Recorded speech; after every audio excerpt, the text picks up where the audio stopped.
বন্ধুরা, আজকে দাদা ভাই বাজার থেকে শুশুনি শাক নিয়ে চলে এসেছে। দেখুন, বাছতে হবে আমাকে এবারে।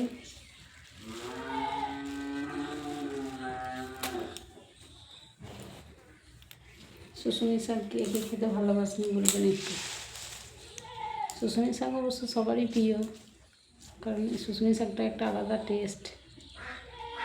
যে বলবে খাই না তারও ভালো লাগবে। শুশুনি শাকটা এমনই।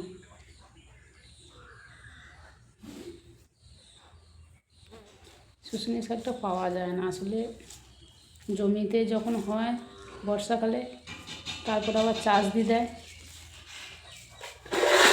চাষ দিলে আর শেষ হয়ে যায়, আর পাওয়া যায় না।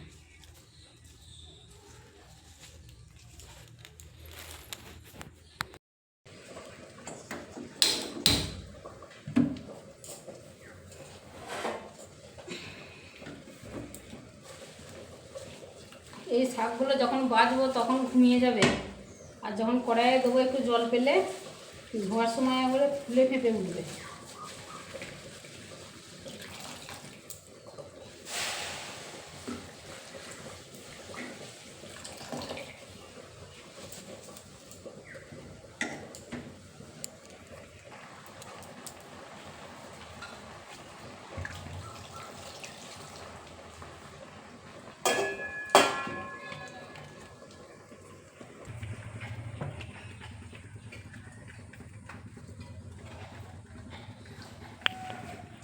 আর যেহেতু নিরামিষ, রসুন দেবো না।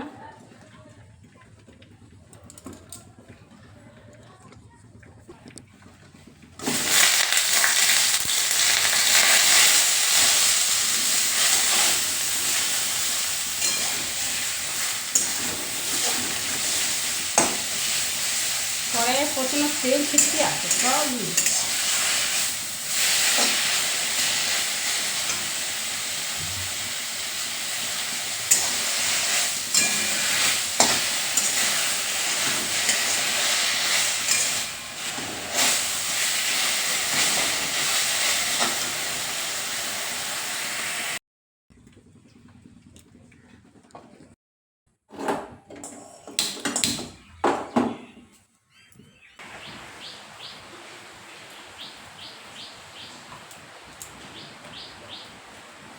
আকাশটা প্রচণ্ড ধরেছে, একবার করে বৃষ্টি হচ্ছে, একবার করে থামছে, ওই হচ্ছে সারাদিন।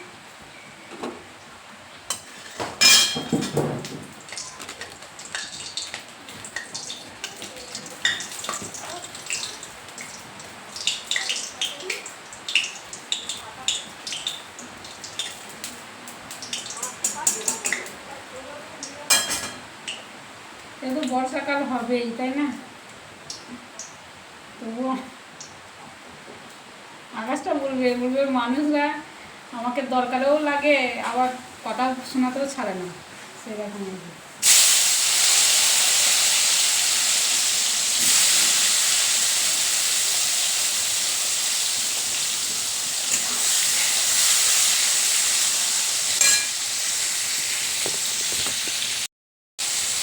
পটল আলুর তরকারি হবে, তাই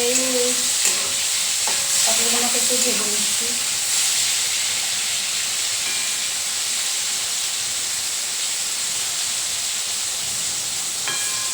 প্রতিদিন রান্না শিখে রান্না করি, তা ঠিক নয়।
যখন আমরা ছোট ছিলাম এই বর্ষাকালে প্রচুর ভিজতাম, চান করতে যাবার নাম করে এখানে ওখানে দাঁড়িয়ে রাস্তার ঠায় দাঁড়িয়ে ভিজতাম, কারো কথাই শুনতাম না।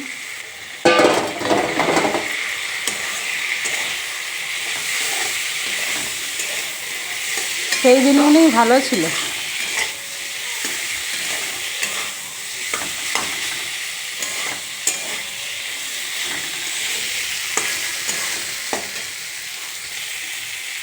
এই তরকারিটাতে কিন্তু পেঁয়াজ রসুন কিছুই দিইনি, দেখতেই পেলেন।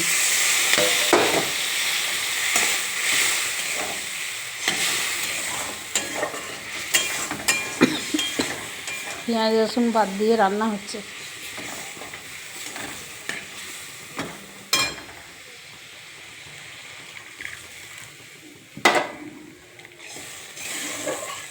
বেশি ঝোল করবো না, মাখা মাখা করবো, তো এই থাক।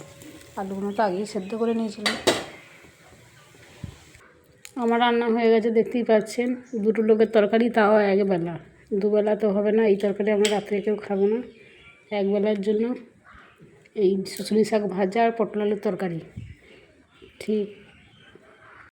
ঠিক আছে বন্ধুরা, আমার রান্না হয়ে গেছে, দেখতেই পেলেন। রাখছি, ভালো থাকবেন সবাই, দেখা হবে পরের ভিডিওতে। ভালোবাসা দিয়ে পাশে থাকবেন।